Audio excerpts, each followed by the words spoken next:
hablar de tres cosas básicamente, que son hemorroides, fístulas perianales y abscesos perianales, que van a ver ustedes de que su mal manejo puede llevar a un hecho final, que es una gangrena de Fournier, que eso sí es bien grave. Entonces, manejar esto adecuadamente tiene su importancia. En esta primera partecita, solamente como recuerdo, vamos a hacer lo que van a llamar ustedes como malformaciones anorrectales. De hecho, lo han hecho ustedes eso en embriología. Sin embargo, vamos a recordar rápidamente porque ustedes van a encontrarse, al menos cuando hagan atención del recién nacido y estén trabajando fuera en periferia, en vuestro salón probablemente, encuentren muchas veces casos como estos de malformaciones anorrectales, y en algunos casos tengan ustedes que resolver rápidamente alguna situación. Por eso vamos a recordarlo rápidamente. Dentro de las malformaciones anorrectales, ustedes van a ver en las historias clínicas que la gente abrevia como MAR, M-A-R, ¿no? Entonces, cuando vean el neonato MAR, significa malformación anorrectal. Entonces, dentro de esta va a haber 4 tipos de malformaciones congénitas, que son las que ustedes pueden ver en las figuras. La tipo 1, en la cual el ano y el recto van a ser permeables, como dice acá, y solamente va a haber una estenosis a nivel del ano, como que se estaría cerrando nada más, ¿no? ¿Qué significa eso? De que esto va a llevar o va a trascender, digamos, y que el paciente tenga signos y síntomas como de una obstrucción intestinal parcial, digamos, ¿no? Porque como solamente hay una estenosis, no es que está cerrado completamente, sino que ahí al final del ano, pues como que se cierra el trayecto y eso genera retención. En el tipo 2, que es la que ustedes más van a manejar, y de hecho me interesa mucho que se acuerden de esta tipo 2, es en la cual va a haber una membrana a nivel del ano, y ustedes la van a reconocer fácilmente, porque cuando revisan al neonato van a ver que las veces que el paciente está pujando o llorando, se va a ver como un globito que se infla en el ano. Es una membranita, y esa justamente es la que van a poder ustedes manejar en vuestro centro de salud de periferia, porque ¿qué tienen que hacer? Solamente agarrar una pinza Kelly, y cuando el bebito está pujando, está saliéndose como un globito, lo único que tienen que hacer ustedes es perforar esa membranita y se acabó la historia, ¿no? Eso es tipo 2. Tipo 3 es un recto que termina en un fondo de saco imperforado, ¿no? Ahí, como se dan cuenta ustedes, allí sí va a haber una oclusión total, porque el ano, en otras palabras, no existe, ¿no? Y en el tipo 4 va a ser pues un ano rudimentario, como ven ustedes en la figurita, que solamente va a haber pues la parte final, pero va a haber un segmento de intestino a nivel del recto que no va a existir. Igual, esta va a cursar con signos de obstrucción intestinal. Entonces, esto es lo que hemos hablado más o menos. ¿Cuál va a ser la clínica? Entonces, en el tipo 1, como había una estenosis, lo que vamos a ver son heces como cintas, como lo mismo que ustedes han visto cuando veían en gastro los adenomas, los pólipos a nivel rectal, ¿no es cierto? O el cáncer mismo, un tumor en el recto. ¿Cuál era uno de los principales signos o síntomas que hablaba el paciente? Que cuando hacía deposiciones salía como cintitas, ¿no? Es esa cintada. Entonces, en este caso, exactamente igual, como hay una estenosis, es como más o menos haciendo una comparación como lo que cuando decoramos la torta, ¿no? Tenemos así toda una bolsa de decorado, pero en la puntita, ¿no? Que sería esa, no sé cómo se llama en repostería, no sé, el decorador, ¿no? Uno ajusta y sale pues a la formita que uno quiere, ¿no? En este caso, unas heces como cintas. En la tipo 2, como ya se acuerdan, es una membranita. ¿Cuál es la principal molestia? Es de que va a haber una oclusión, ¿es cierto? Va a haber, pues el bebito normalmente debería botar en las próximas horas el famoso meconio, ¿no? Que es una deposición oscura, negruzca, pero en vez de eso encontramos como si fuera un globito, y ese globito es bien oscuro, como el meconio es negro y es una membranita, uno puede ver el meconio que está por detrás, y cada vez que el bebito puja o llora, como que se quisiera inflar una membrana, ¿no? Un globito. Entonces, en ese caso, vamos a ver solamente una fina membrana que protruye por el ano. En el tipo 3 va a haber, como no hay ano, hay solamente una fosita, uno revisa, ¿no?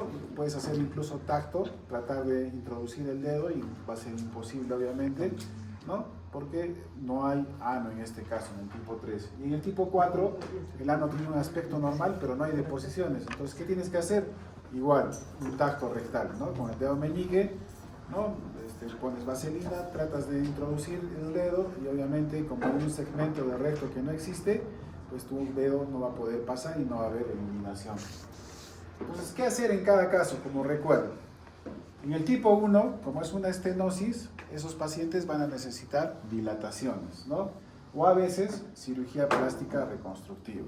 Entonces, ¿qué tienes que hacer? Simplemente, si el bebito está pseudo-ocluido, a lo mucho tienes que poner una sondita rectal delgada, o al final cualquier sonda, puede ser una sonda nasogástrica número 14, 16, como para hacer de que el meconio, los gases puedan pasar adecuadamente y referir a tu paciente, porque en este caso, como ven ustedes, el tratamiento es solamente una reconstrucción, ¿no? En el tipo 2, que es la que ustedes, y como les decía hace un momento, quisiera que se acuerden, porque lo pueden solucionar en vuestro centro de salud. ¿Qué tienen que hacer? Simplemente agarrar una pinza Kelly o una tijera Metzen. La tijera Metzen, acuérdense que a diferencia de la tijera Mayo, ¿se acuerdan cómo es la Mayo? Tiene una parte que es así gruesa y otra parte puntiaguda, ¿no es cierto? Esa no hay que usar porque con la parte puntiaguda podrías hacer daño en otras estructuras. En cambio, la tijera Metzen tiene la punta roma, entonces uno puede agarrar, jalar incluso la membranita con una pincita y hacer un pequeño cortecito. O simplemente, como les decía, agarrar una pinza Kelly con la puntita cerrada y perforar, ¿no? Como si hicieras un hueco ahí en tu, no sé, en la tela, perforas y listo, se acabó, ¿no? Y se abre.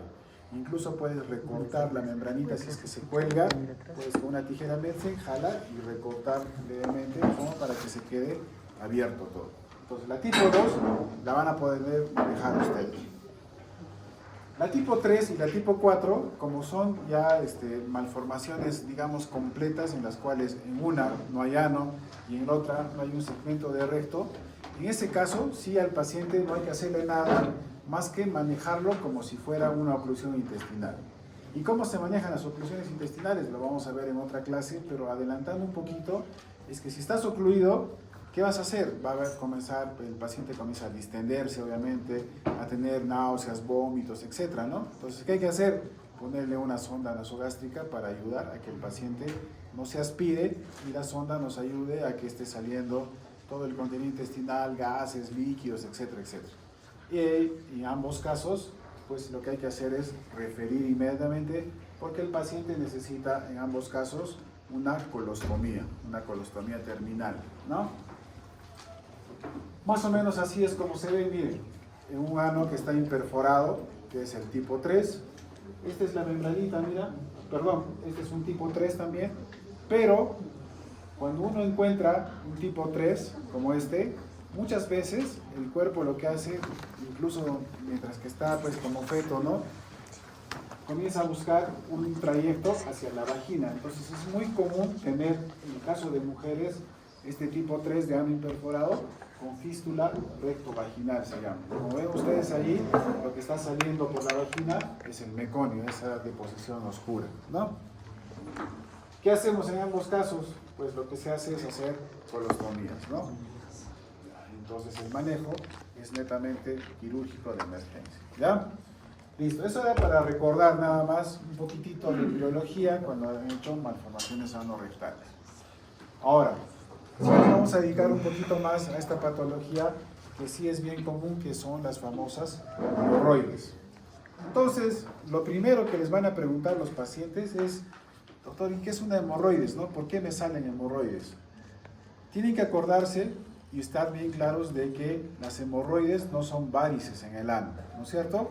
Las varices son dilataciones, ¿dónde? En las venas, ¿no es cierto? Y en las arterias se llaman aneurismas, ¿verdad?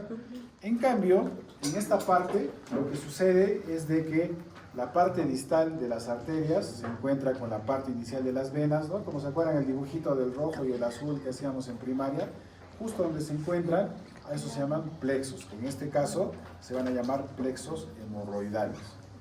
Entonces, cuando esos plexos se dilatan, pues dan lugar a las famosas hemorroides. Entonces, las hemorroides son dilataciones de los plexos hemorroidales, ¿ya? Entonces, dentro de las hemorroides va a haber básicamente dos tipos: las hemorroides internas y las hemorroides externas.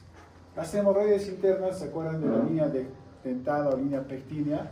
Entonces, las que están por encima de la línea pectínea se llaman hemorroides internas, y las que están por debajo son las hemorroides externas, ¿no? Hemorroides internas encima de la línea pectínea, hemorroides externas por debajo de la línea pectínea o línea dentada. Entonces, lo segundo que les van a preguntar es: ¿y por qué me ha dado hemorroides, ¿no? ¿Qué hago yo para tener hemorroides? Primero, que hay muchas causas, o en su generalidad incluso, las hemorroides son idiopáticas. O sea, hay gente que así de la nada, pues le aparece y punto. No es que haga algo, coma algo, no sé, sino que de la nada tienen una predisposición genética a hacer hemorroides. Y van a ver ustedes que en las enfermedades digestivas, muchas son de carácter familiar, y las hemorroides no se escapan. Sin embargo, hay algunas situaciones que van a condicionar a que pues hay una predisposición, digamos, a formar hemorroides. ¿Cuáles son esas? Los tumores, como se dan cuenta acá, tumores de recto, tumores benignos del recto, carcinomatosis a veces, inflamaciones crónicas, rectitis, afectaciones tubováricos y prostáticas. Estas cuatro nos hacen pensar lo que les había dicho en un momento, que cuando tengan patología del recto llano, o sea, me refiero a hemorroides, fístulas, abscesos, siempre es una buena idea hacer interconsulta a gastroenterología, porque hay muchas situaciones como estas que pueden condicionar enfermedades en el ano mismo. Entonces siempre hay que hacer una interconsulta a gastroenterología. Sin embargo, hay otras situaciones que también van a hacer un aumento una disminución, del retorno venoso, como son, por ejemplo, el embarazo por la misma, digamos, el efecto de masa que hace el bebito, el útero, ¿no? O a veces en la cirrosis hepática, el efecto de masa que hace también la ascitis, ¿no? O en las carcinomatosis también, ¿no? Que lo que hacen es ascitis y eso disminuye el retorno venoso, y como hay como un stop, esos plexos comienzan a crecer y a dilatarse, ¿no? Igual en insuficiencia cardíaca. Otras cosas que van a ser factores predisponentes, por ejemplo, posición erecta. Por eso es que es bien importante pedirles a la gente a qué se dedican, y eso les va a explicar, por ejemplo, por qué van a ver ustedes que uno de los principales pacientes que van a tener son gente que está parada mucho tiempo. ¿Y quiénes son? Policías, por ejemplo, ¿no? Médicos. Dentro de los cirujanos, sí es cierto, por ejemplo, los neurocirujanos tienen más predisposición a hemorroides, a trombosis venosa profunda, varices en miembros inferiores. ¿Por qué? Porque sus cirugías duran 6, 7, 8 horas de estar parados, ¿no? Igual, policía de tránsito que está en su turno completo de 12 horas a veces, igualito. Herencia, ocupación, algunas actividades sedentarias, o sea, el hecho de estar mucho tiempo sentado. Y van a ver ustedes que otro del grupo de pacientes que van a tener ustedes es la gente que está sentada mucho tiempo, como son secretarias y choferes. Y las choferes muchas veces le echan la culpa, y dicen: no, es que el asiento estaba caliente y como estaba caliente me causó hemorroides. Y no es eso, sino que la posición de estar así no todo el rato hacen también que el flujo venoso no sea el ideal, haya una disminución del retorno venoso y también les predisponga a hemorroides. O la gente que hace esfuerzo físico desmedido, o sea, los estibadores, la gente que está en construcción civil, o dentro de los deportistas, los que hacen pesas, ¿no? Igual, hacen pesa, hacen maniobras de valsalva, y lo que hacen pues es el recto se esté dilatando y dilatando.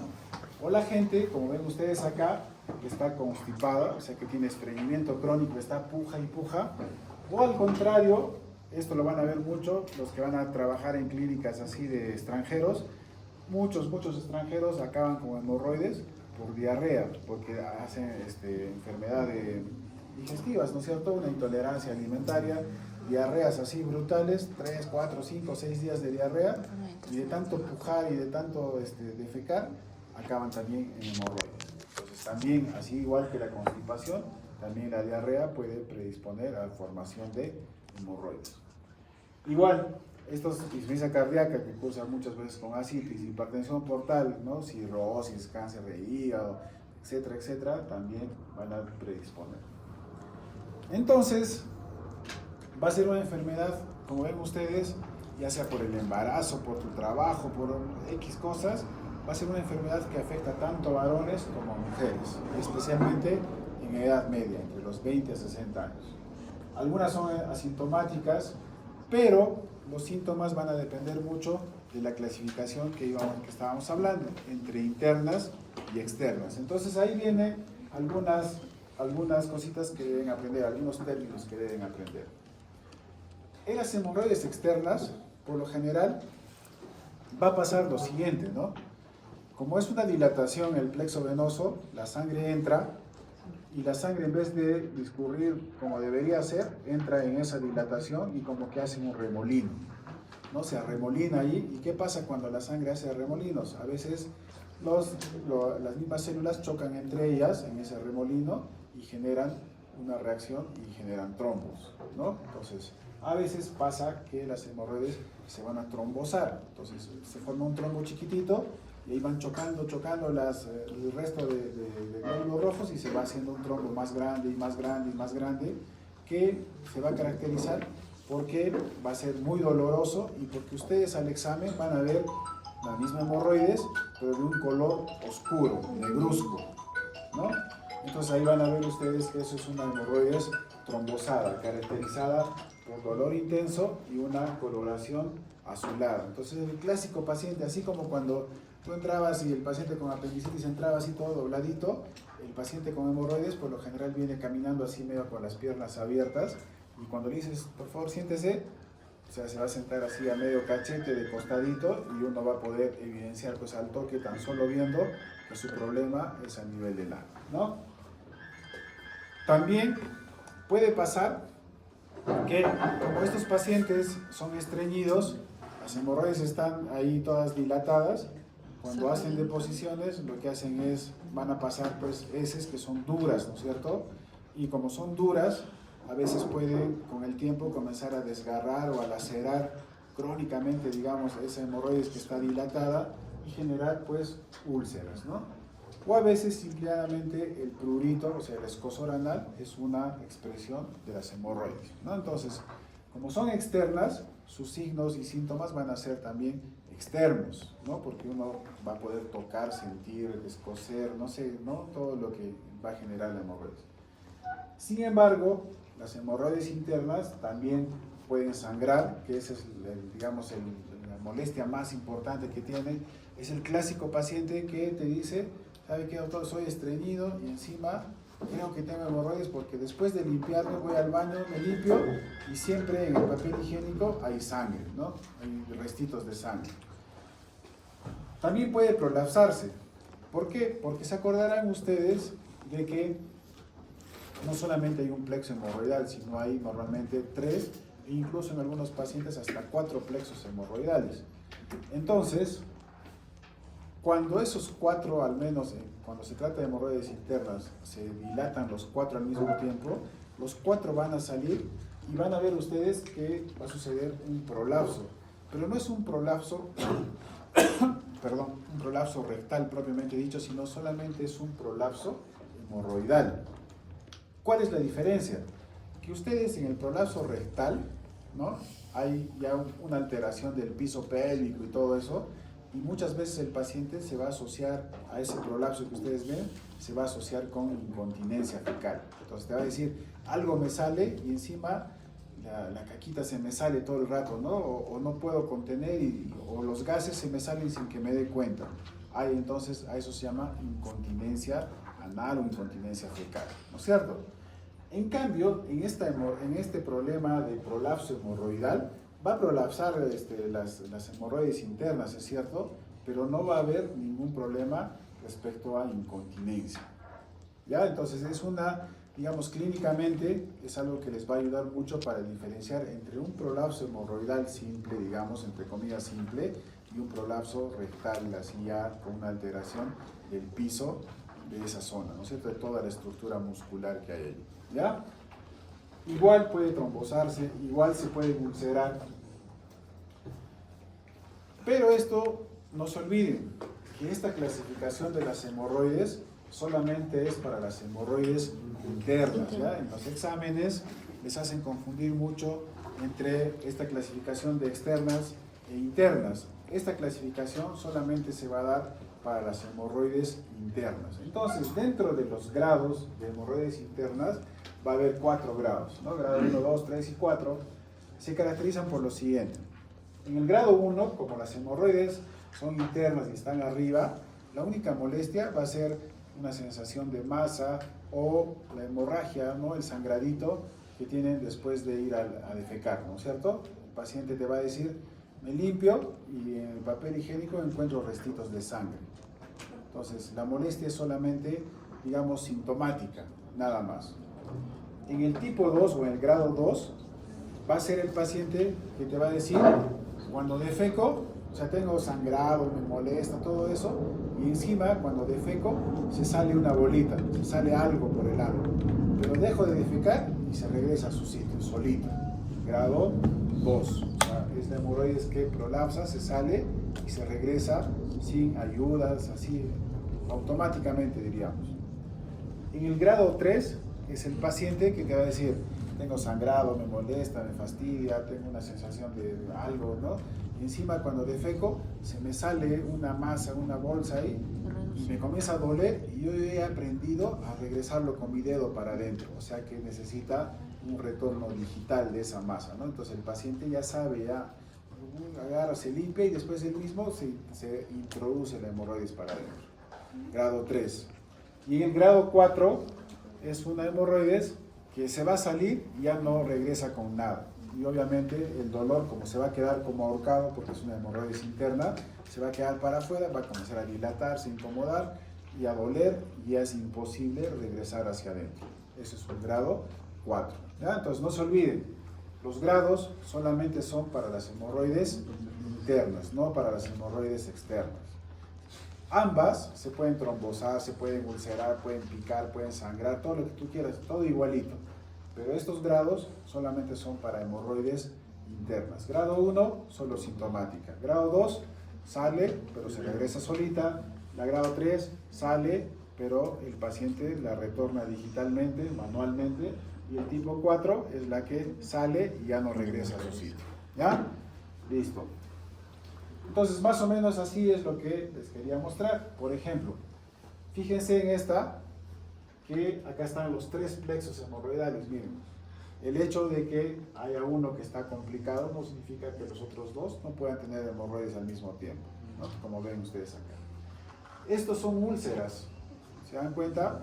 Este es un paciente que probablemente ha sangrado, ¿no? Crónicamente, y tiene una herida que ya está crónica ahí, ¿no? Se ha ulcerado y está ahí. A veces sangra, a veces cierra y está en ese plan.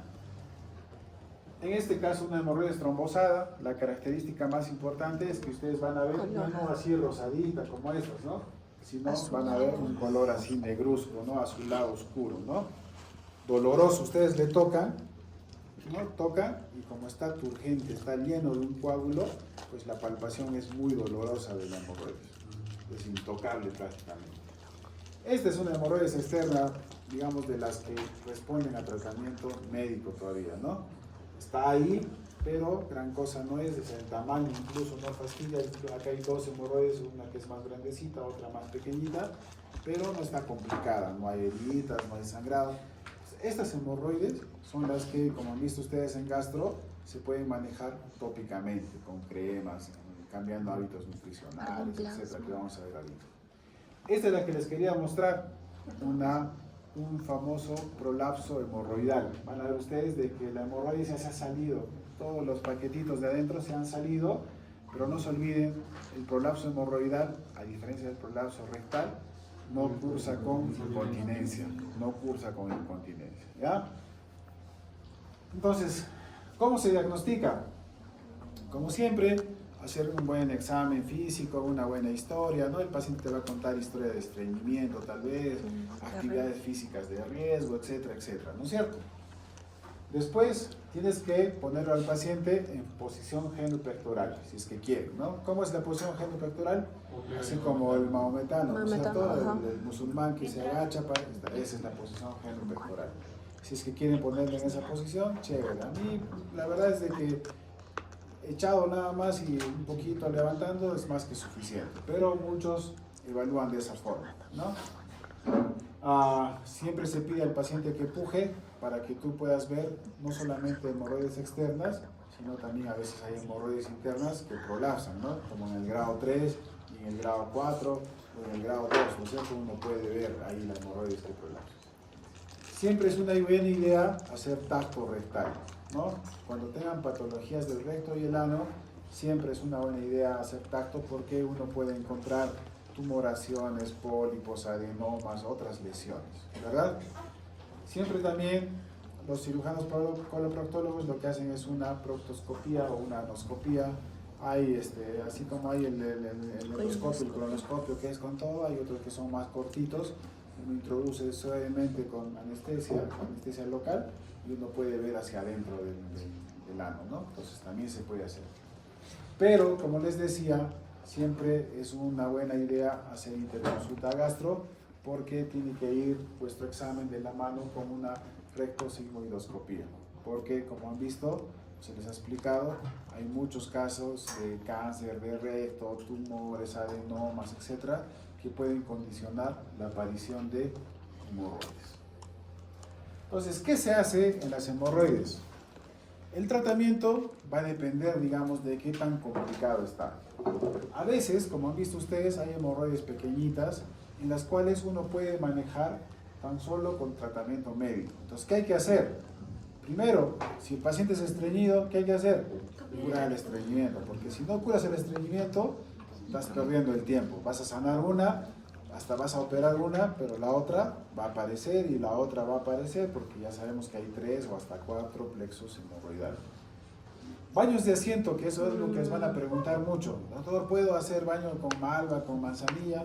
En realidad, los baños de asiento lo único que generan es una sensación de bienestar, o sea, es como algo placentero.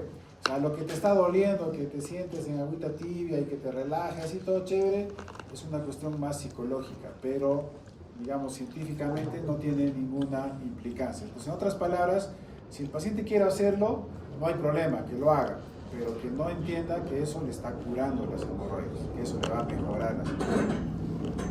También podemos utilizar, en ese caso, tratamiento tópico, ¿no?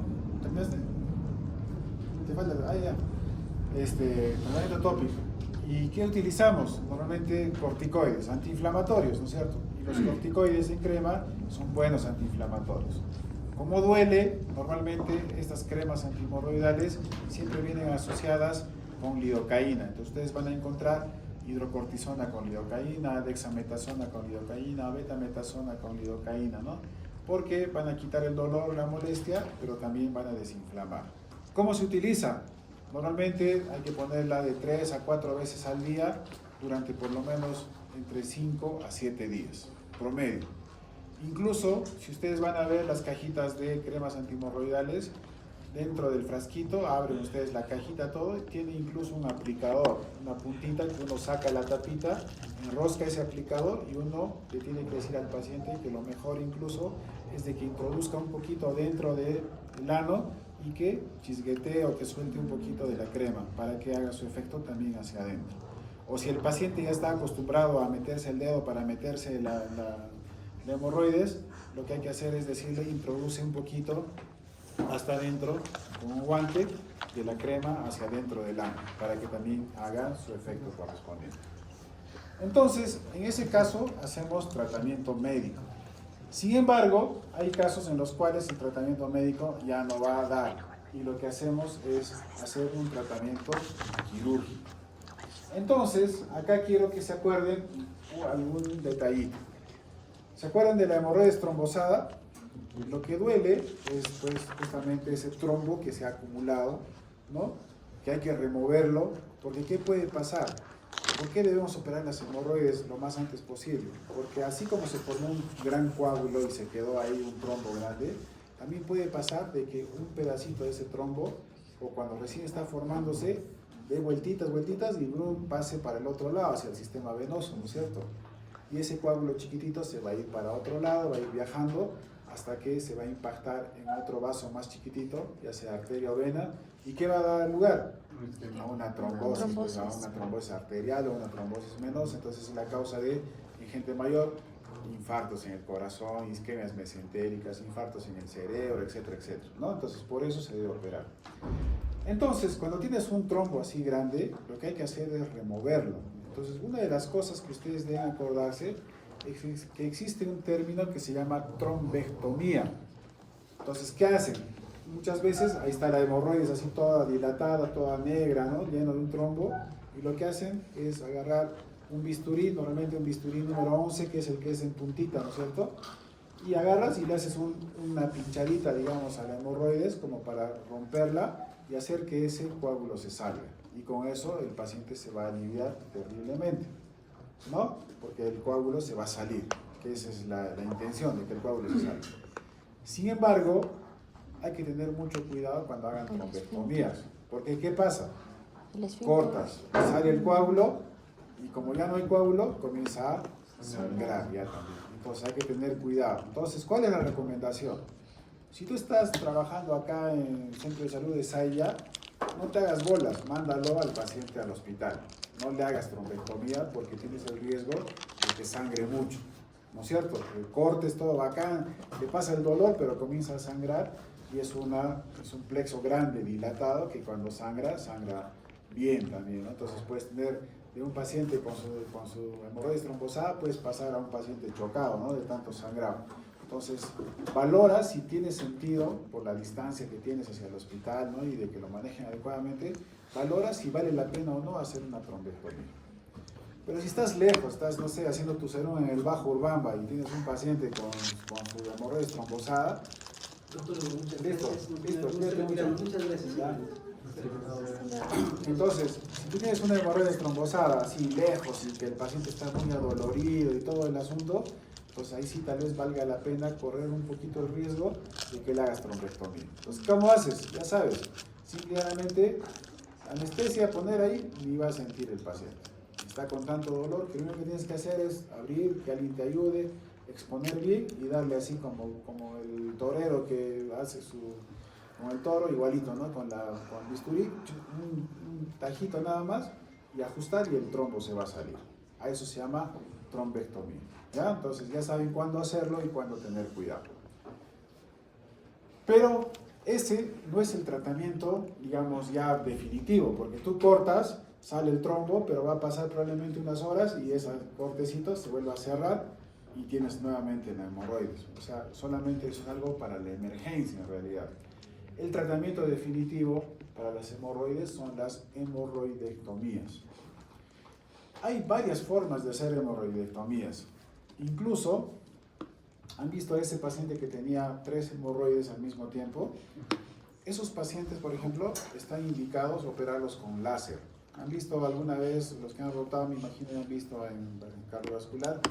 El cardiovascular cuando opera varices, ¿qué hace? Mete la sondita de láser, como si canalizara la venita, entra y con su ecodoppler pues, sigue hasta donde están las perforantes y ahí dispara el láser y lo que hace pues, es cerrar la perforante, que es la causa de las varices en el miembro inferior, por ejemplo, ¿no? Entonces, acá hacemos exactamente lo mismo cuando se utiliza láser. Lo que tienes que hacer es pinchar la hemorroides, hacer el disparo de láser y las hemorroides se colapsan. Entonces, no hay problema. Entonces, ¿cuándo utilizamos láser? Cuando tenemos así las 3 grandotas y no podemos operarlas al mismo tiempo. ¿Por qué? Porque si yo saco una, la otra y la otra, van a quedar 3 cicatrices.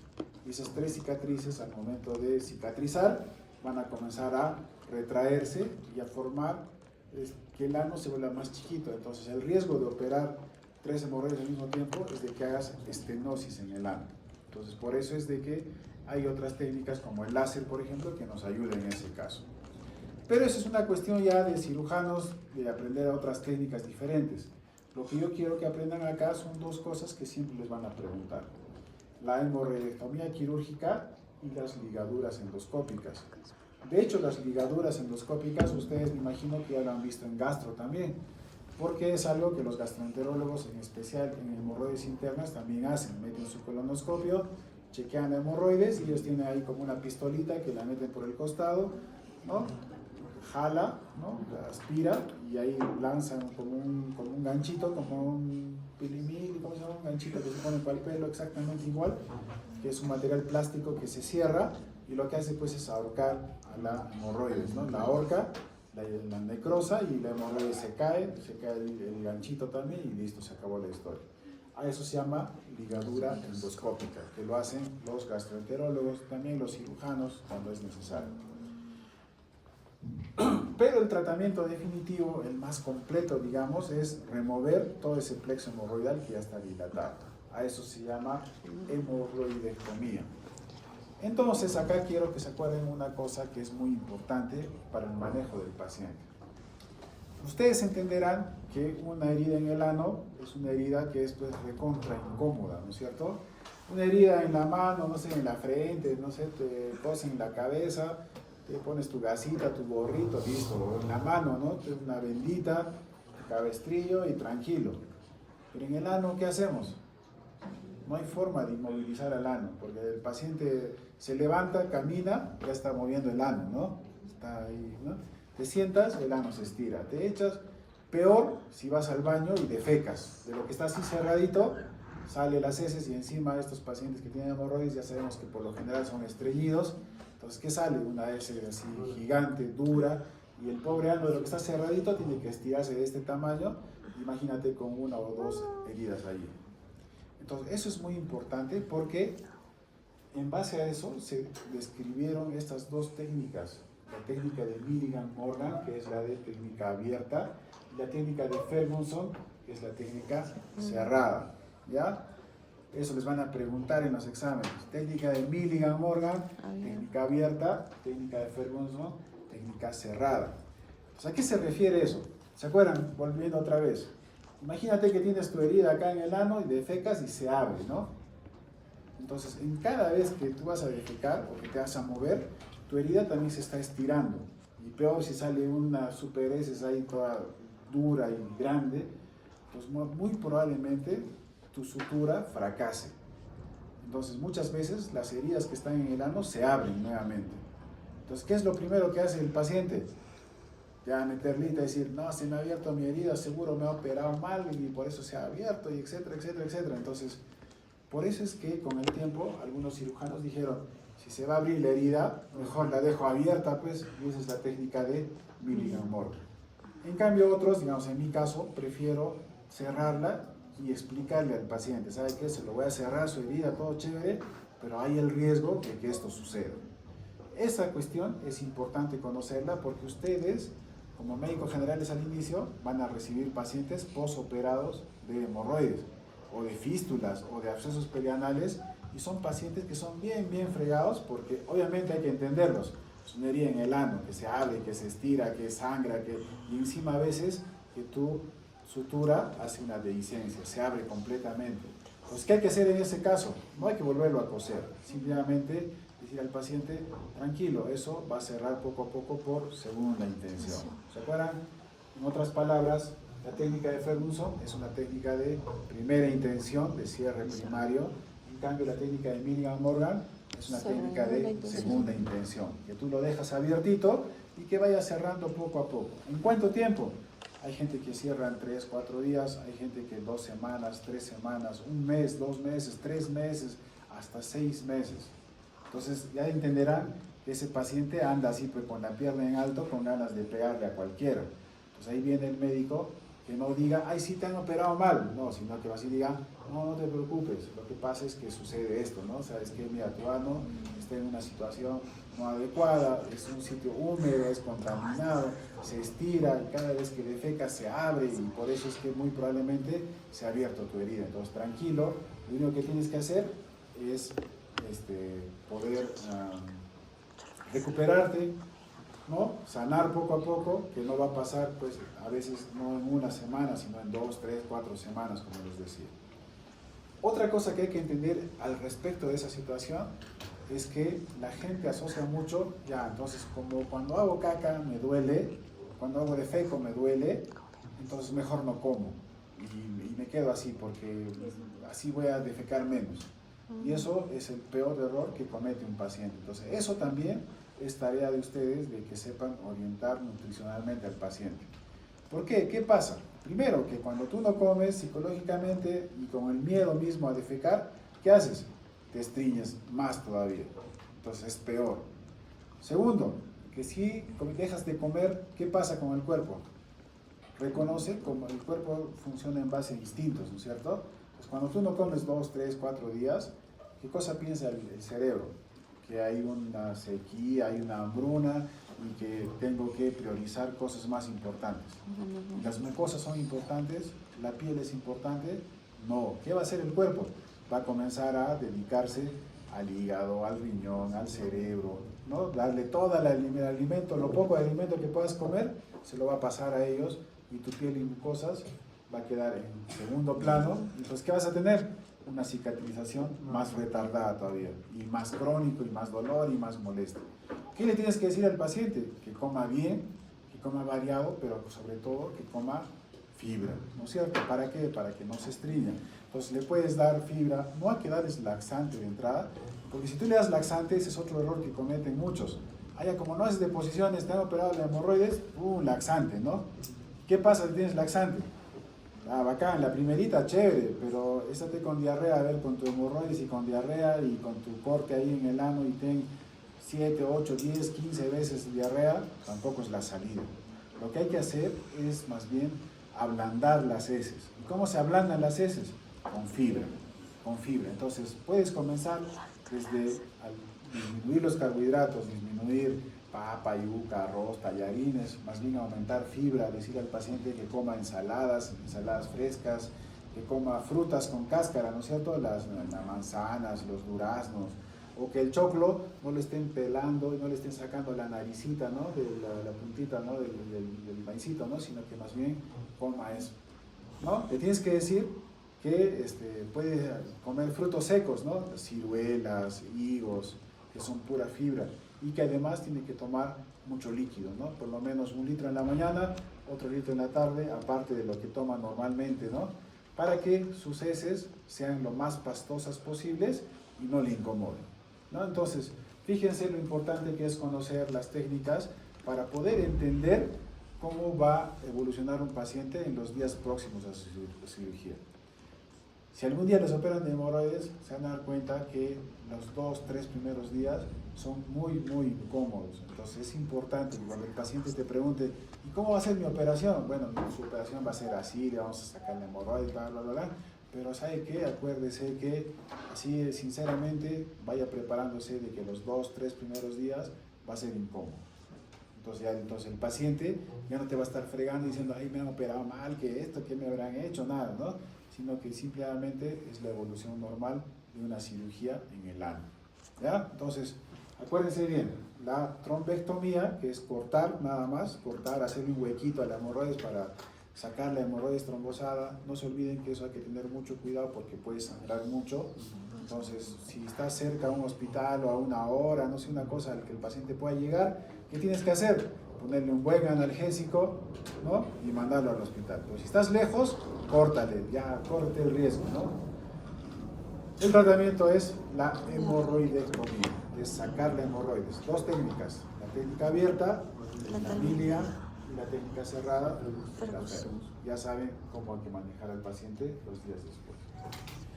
Otra patología que también es relativamente común son los abscesos perianales. Los abscesos perianales, como su nombre dice, como cualquier absceso, es la acumulación de pus, ¿no es cierto? Es una infección que comienza a acumular pus, esto pues en la región anal. ¿Por qué se da? Lo más común es de que, ¿se acuerdan? En esa zona, y ¿a quiénes van a dar más abscesos perianales? Por lo general a los varones. Más que no es que a mujeres no les da, también, pero más a varones. ¿Por qué? Porque los varones tienen 2 detalles. Primero, que tanto varones y mujeres tienen cerca al recto glándulas, ¿no es cierto?, que producen un moco, y ese moco se va hacia el intestino y hace que el intestino esté pues lubricadito como para que las heces pasen sin hacer daño. Existen todas esas criptas, ¿no es cierto?, que van a estar ahí. Pero también al otro ladito, ¿qué tienen los varones? Tienen muchos vellos en esa zona, ¿no es cierto?, ¿no? Los varones tienen más vellos en las nalgas alrededor del ano que las mujeres. Entonces, ¿qué pasa? ¿Se acuerdan cuando hicieron derma? De que cada pelito tenía su glándula que alimentaba, le daba grasita para que el pelito sea vital, ¿no es cierto? Entonces, ¿qué pasa? Ya sean las criptas que dan el moco y todo eso, o esas glándulas que están más superficiales, a veces se obstruyen, como lo que pasa en la cara con un acné, igualito se obstruye y se llena, ¿no es cierto? Solamente que, como está en una zona que es contaminada, por translocación bacteriana, esa acumulación de algún líquido, algún moco, no sé, o grasita, pues se sobreinfecta fácilmente y eso da lugar a los famosos abscesos perianales. Entonces, esa es la causa, ¿no? La obstrucción, la sobreinfección de glándulas que están a nivel del ano, ¿ya? Pero también puede ser secundarias a lo mismo que ya hablamos de antes: cáncer de ano y recto, traumatismos rectales, cuerpos extraños, tuberculosis, ¿no? Cosas que necesitan, como les vuelvo a decir, que sean evaluadas por el gastroenterólogo. Entonces, nuevamente, igual que en las hemorroides, en el caso de los abscesos, es una buena idea hacer una interconsulta al gastroenterólogo. Entonces, hay una clasificación de los abscesos perianales de acuerdo a su localización. Hay desde los que son así, los perianales, los que están alrededor del ano, ¿no?, que son los subcutáneos, que probablemente sean los más comunes, pero también hay los abscesos isquiorrectales. Los abscesos, ¿se acuerdan de estos dos esfínteres? Hay un esfínter interno y un esfínter externo, y a veces entre los dos esfínteres se mete, se acumula y se forma un absceso. O a veces hay unos abscesos que son los abscesos del supraelevador. Estos los van a poder tocar, o sea, si yo hago tacto, puedo tocar este, puedo tocar este, puedo tocar incluso este, pero este de acá lo van a poder tocar, no. Entonces, pregunta examen: los abscesos supraelevadores se van a caracterizar porque duelen, dan fiebre, dan una sensación de masa palpable, una cosa que te incomoda y me duele cada vez que defeco y tengo fiebre y todo eso, pero la única forma de diagnosticar va a ser con tomografía, a diferencia de estos, que su diagnóstico básicamente es clínico, que uno puede tocar, sentir el calor, etc., ¿no? ¿Ya? En cambio, en estos, en los supraelevadores, el diagnóstico es a través de tomografía. ¿Cuáles son los síntomas de un absceso perianal? Obviamente, si una hemorroides duele, imagínense una bola de pus en el ano. Es una cosa espantosamente dolorosa, ¿no? Entonces, el dolor es agudo, es punzante, bien localizado, hay fiebre o a veces febrícula, dependiendo. Hay molestias que irradian al recto, ¿no? El paciente va a decir: no, cuando defeco hay algo que me duele, me empuja y no se irradia hacia el recto. El paciente está postrado, el paciente con absceso perianal no quiere ni caminar, ni sentarse, ni echarse, nada, porque pues, es un dolor insoportable. Hay decaimiento, escalofríos. Y al examen del paciente, pues en la zona, en estos tipos que les dije, que son los más externos, digamos, el paciente, pues uno puede tocar incluso que está todo aumentado de volumen, ¿no? Está caliente, hay aumento del calor local, está todo enrojecida la zona, e incluso hay una fluctuación cuando el absceso ya está bien localizado, ¿no? ¿Qué hay que hacer en este caso? El tratamiento quirúrgico del absceso es muy, muy importante, y acá es donde quiero que se acuerden muy bien. El drenaje. Como ya saben ustedes, siempre les han dicho absceso drenado, absceso curado, ¿no es cierto? Y el absceso perianal no se escapa de esa regla, digamos. ¿Qué hay que hacer? Hacer pues bajo anestesia regional por lo general, que es lo ideal. Sin embargo, si ustedes están lejos, van a tener que poner anestesia local. El paciente le va a incomodar, tienen que pincharle con lidocaína alrededor del sitio del absceso y hacer el drenaje correspondiente. Pero acá hay una cosa que se vuelve diferente en el recto, en la zona perianal. Si tú tienes un absceso dentario, por ejemplo, acá en la cara, ¿es importante la parte estética? Sí, ¿no es cierto? Entonces, ¿qué haces con un absceso dentario? Ubicas la parte más fluctuante y por gravedad la que va a drenar mejor, le pones anestesia, haces un corte chiquitito, metes la Kelly, drenas el absceso y ahí le puedes poner incluso un drencito, ¿no es cierto? Un dren tubular o un penrose delgadito, chévere y bonito, ¿no? Que siga drenando, acá, en buena hora, ¿verdad? Y lo dejas ahí. Pero en el ano importa la parte estética. O sea, nadie va a estar andando por la calle mostrando el ano, entonces la parte estética pasa a segundo plano. Entonces ahí viene, pero ¿por qué no le hacemos un corte chiquitito nada más y le ponemos drencito? Lo que pasa es que hay toda una, digamos, vamos a llamarle así, una pelea, digamos, entre usar o no usar drenes. ¿Por qué? Porque el dren, cuando tú lo colocas, sirve para que salgan cosas, ¿no es cierto? Pero también puede servir para que entren.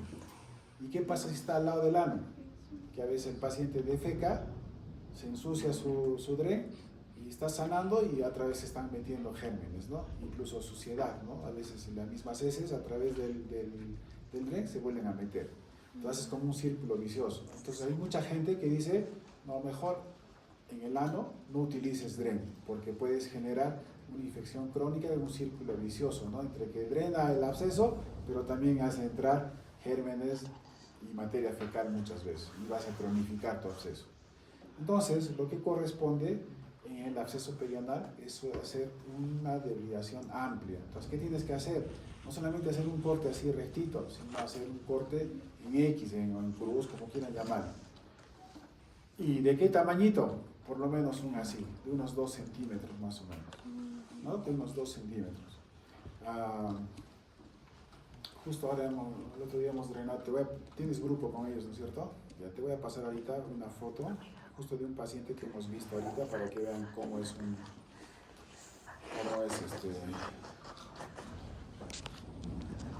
quiero que vean esta fotito.